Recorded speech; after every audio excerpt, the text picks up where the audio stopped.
민수기 9장. 이스라엘 백성이 이집트를 떠나온 지 2년째가 되는 해 1월에 그들이 시나입 광야에 있을 때 여호와께서 모세에게 말씀하셨다.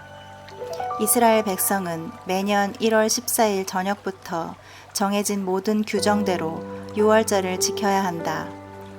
모세가 이스라엘 백성에게 유월절을 지키라고 말하자 그들은 1월 14일 저녁에 시나이 광야에서 유월절을 지켜 여호와께서 모세에게 명령하신 대로 하였다.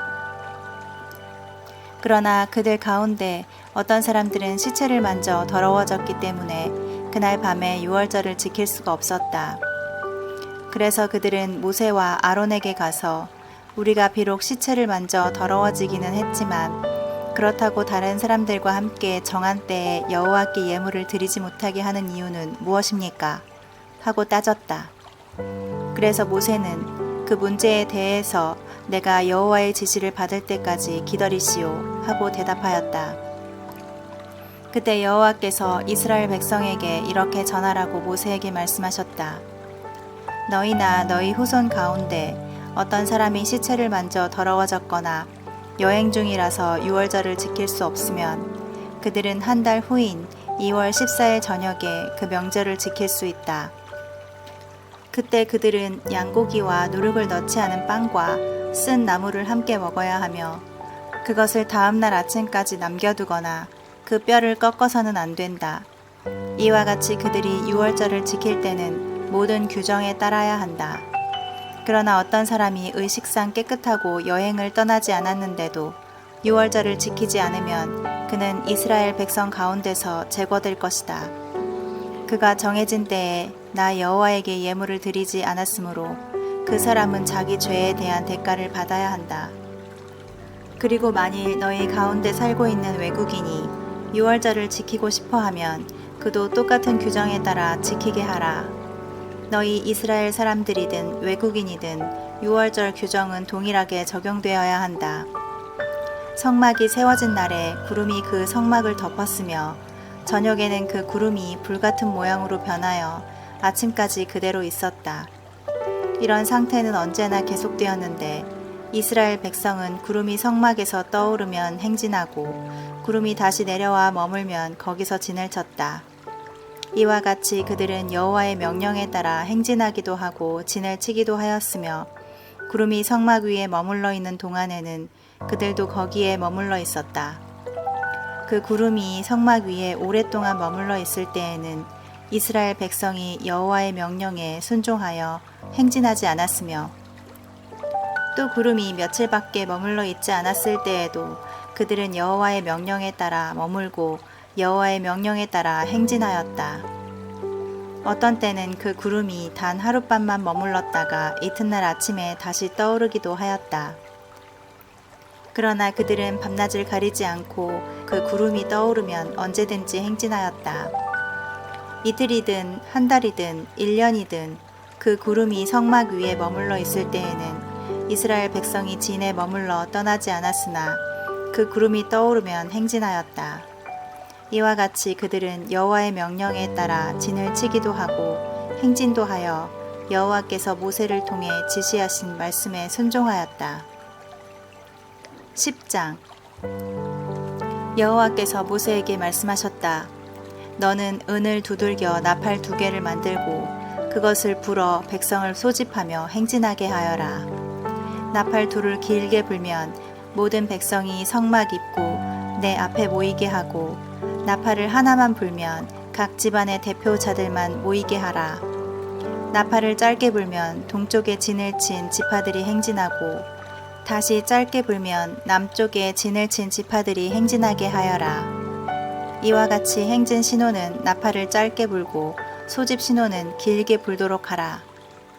나팔은 아론의 자손인 제사장들만 불어야 한다. 이것은 너희가 대대로 지켜야 할 규정이다. 너희가 약속의 땅에 도착하여 너희를 대적하는 원수들과 싸우러 나갈 때 이 나팔을 불어라. 그러면 너희 하나님 나 여호와가 너희를 기억하고 너희를 원수들에게 구원해 주겠다. 또 기쁜 날과 명절과 매월 초 하루에 번제물과 화목제물을 드릴 때에도 나팔을 불어라. 그러면 내가 너희를 기억할 것이다. 나는 너희 하나님 여호와이다. 이스라엘 백성이 이집트를 떠나온 지 2년째가 되는 해 2월 20일에 구름이 성막에서 떠오르자 그들은 시나이 광야에서 출발하여 그 구름이 바란 광야에 멈출 때까지 구름을 따라 행진하였다. 이것은 여호와께서 모세에게 행진 명령을 내린 후 첫 번째 행진이었는데 이 행렬 선두에는 유다 지파 진영에 속한 자들이 길을 앞세우고 암미나답의 아들 나손이 인솔하는 유다 지파와 수알의 아들 느다넬이 인솔하는 이사갈 지파와 헬론의 아들 엘리압이 인솔하는 스불론 지파가 순서대로 행진하였다. 그러고 나서 성막이 거쳐지고 게르손 자손과 무라리 자손이 성막을 메고 그 뒤를 따라 출발하였다. 그 뒤에는 르우벤 지파 진영에 속한 자들이 길을 앞세우고 스데울의 아들 엘리술이 인솔하는 르우벤 지파와 수리사떼의 아들 슬루미엘이 인솔하는 시므온 지파와 드우엘의 아들 엘리아삽이 인솔하는 갓 지파가 순서대로 행진하였다. 그 뒤에는 고앗 자손이 성막의 거룩한 기구들을 메고 행진하였으며 이들이 다음 진영에 도착하기 전에 성막이 세워졌다. 그 다음은 에브라임 지파 진영에 속한 자들이 길을 앞세우고 암미후스의 아들 엘리사마가 인솔하는 에브라임 지파와 브다술의 아들 가말리엘이 인솔하는 므낫세 지파와 기드오니의 아들 아비단이 인솔하는 베냐민 지파가 순서대로 행진하였다. 그리고 제일 뒤에는 단 지파 진영에 속한 자들이 길을 앞세우고 암미사떼의 아들 아히에셀이 인솔하는 단 지파와 오그란의 아들 바기엘이 인솔하는 아셀 지파와 에난의 아들 아히라가 인솔하는 납달리 지파가 순서대로 행진하였다. 이상은 이스라엘 각 지파가 진영별로 행진한 대열의 순서이다. 어느 날 모세는 미디안 사람 이드로의 아들인 그의 처남 호밥에게 말하였다. 지금 우리는 약속의 땅으로 가고 있으니 처남도 함께 가세. 우리가 자네를 잘 돌봐주겠네. 여호와께서는 이스라엘 백성에게 복을 주시겠다고 약속하였다네. 아니요, 가지 않겠습니다. 나는 친척들이 있는 고향으로 돌아가야 합니다. 그러지 말고 함께 가세. 처남은 이 광야길을 잘 알고 있으니 우리의 좋은 안내자가 될 걸세. 만일 처남이 우리와 함께 가면 여호와께서 우리에게 주시는 모든 좋은 것을 처남도 함께 누리게 될 것이네. 이스라엘 백성은 시내산을 떠나 3일 동안 행진하면서 법궤를 앞세우고 진칠 곳을 찾았는데 그들이 행진할 때 낮에는 여호와의 구름이 그들 위에 있었다. 모세는 법궤가 떠날 때마다 여호와여 일어나셔서 주의 원수들을 흩으시고 주를 미워하는 자들이 주 앞에서 도망하게 하소서 하고 외쳤으며 법궤가 멈출 때마다 오 여호와여 수백만의 이스라엘 백성에게 돌아오소서 하였다. 11장 백성들이 고생스럽다고 불평하자 여호와께서 그들이 불평하는 소리를 들으시고 분노하셔서 그들에게 불을 내려 진영 한쪽 끝을 태우기 시작하셨다. 그러자 백성들이 살려달라고 모세에게 부르짖었다. 그래서 모세가 여호와께 기도하자 그 불이 꺼졌다. 그러므로 그곳 이름을 다베라로 불렀다. 이것은 여호와의 불이 그들 가운데 붙었기 때문이다. 이스라엘 백성 가운데 섞여 있는 외국인들이 과거에 먹었던 좋은 음식들을 들먹이자 이스라엘 백성이 다시 울며 고기 좀 먹어봤으면 우리가 이집트에서는 생선, 오이, 참외, 부추, 파, 마늘을 마음대로 먹을 수 있었는데 지금은 우리가 입맛을 잃었어도 만나밖에는 먹을 것이 없구나 하고 불평하였다.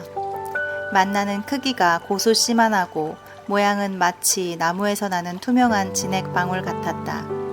이스라엘 백성은 돌아다니며 그것을 거두어 맷돌에 갈거나 절구에 넣고 빻아서 쪄서 먹기도 하고 과자를 만들어 먹기도 했는데 그 맛은 기름에 튀긴 과자 맛이었다. 이 만나는 밤의 이슬과 함께 진영에 내렸다. 모세는 모든 백성이 자기들의 천막문에서 우는 소리를 들었다. 여호와께서 몹시 노하심으로 모세가 괴로워하다가 여호와께 이렇게 말하였다.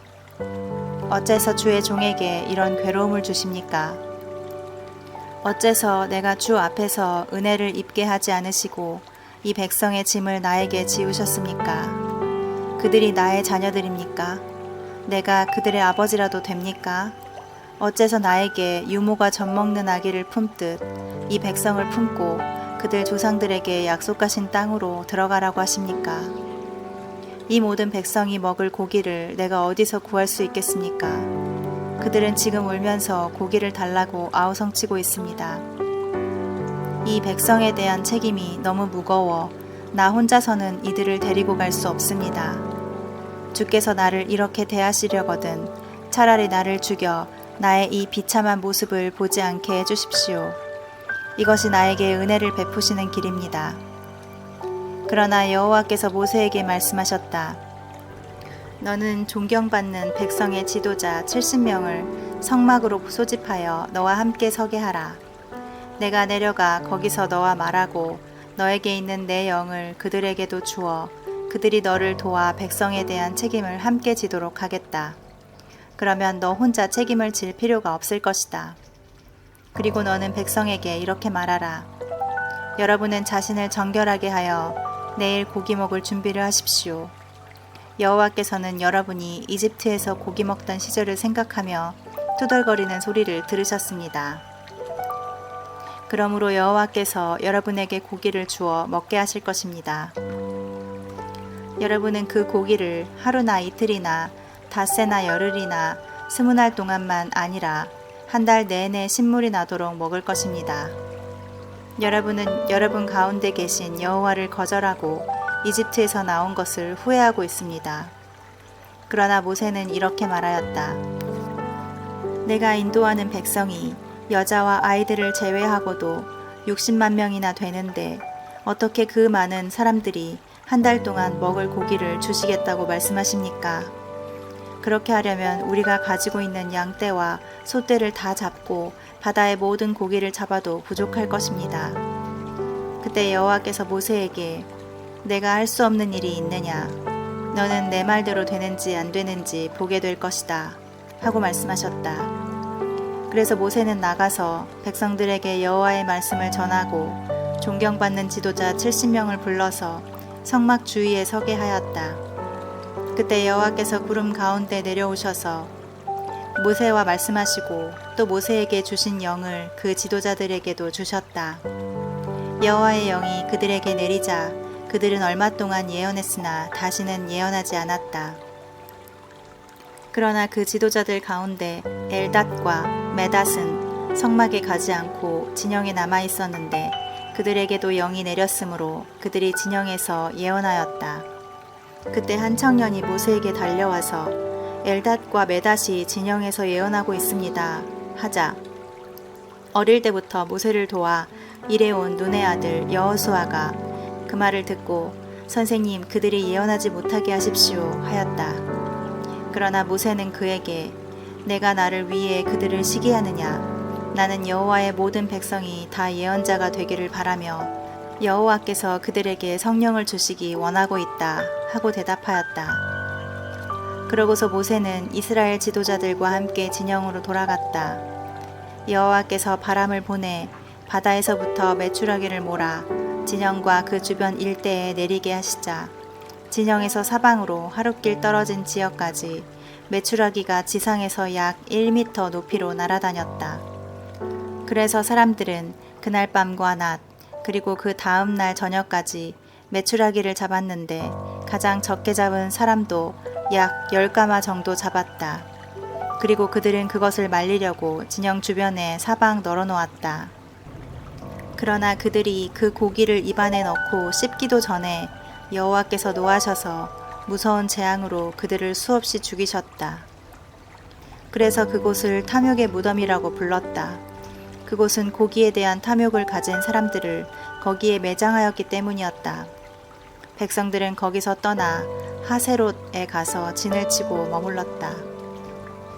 12장 어느 날 미리암과 아론이 모세가 구스 여자와 결혼한 것을 비난하며 여호와가 모세를 통해서만 말씀하셨느냐, 우리를 통해서도 말씀하시지 않았느냐 하고 투덜대자 여호와께서 이 말을 들으셨다. 모세는 세상에 그 누구보다도 겸손한 사람이었다. 여호와께서 갑자기 모세와 아론과 미리암에게 너희 세 사람은 모두 성막으로 나오너라 하고 말씀하셨다. 그래서 그들이 성막으로 나아가자 여호와께서 구름 기둥 가운데 내려와 성막 입구에 서서 아론과 미리암을 부르셨다. 그들이 앞으로 나아가자 여호와께서 이렇게 말씀하셨다. 내가 하는 말을 잘 들어라. 예언자에게는 내가 환상으로 나를 나타내며 꿈으로 말하지만 내 종 모세에게는 그렇게 하지 않는다. 그는 내 집에 충성스러운 종이므로 내가 그와 말할 때는 직접 대면하여 분명하게 말하고 모호한 말로 하지 않는다. 내 종 모세는 내 모습까지 보는 자인데 너희가 어떻게 두려운 줄 모르고 감히 그를 비난하느냐. 여호와께서 그들에게 분노하시고 떠나시자 구름이 성막 위에서 사라지고 미리암은 갑자기 문둥병에 걸려 온몸이 하얗게 되었다. 아론이 이것을 보고 모세에게 우리가 어리석었네. 우리의 잘못을 용서해 주게. 제발 누님이 모태에서 살이 반이나 썩어 죽어서 나온 아기처럼 되지 않게 해다오 하였다. 그래서 모세가 여호와께 하나님이시여 누님을 고쳐주소서 하고 부르짖자 여호와께서 모세에게 말씀하셨다. 만일 그 아버지가 그녀에게 침을 뱉었어도 7일간은 부끄러워하지 않겠느냐. 그러므로 너는 그녀를 7일 동안 진영 밖에 가두어 두었다가 그 기간이 지나면 다시 들어오게 하여라. 그래서 미리암은 7일 동안 진영 밖에 갇혀 있었으며 백성들은 그녀가 다시 들어올 때까지 행진하지 않았다. 그 후에 그들은 하세롯을 떠나 바란 광야에 진을 쳤다. 13장 여호와께서 모세에게 너는 각 지파의 지도자들 가운데 한 사람씩 뽑아 내가 너희에게 줄 가나안 땅을 탐지해 오게 하라 하고 말씀하셨다.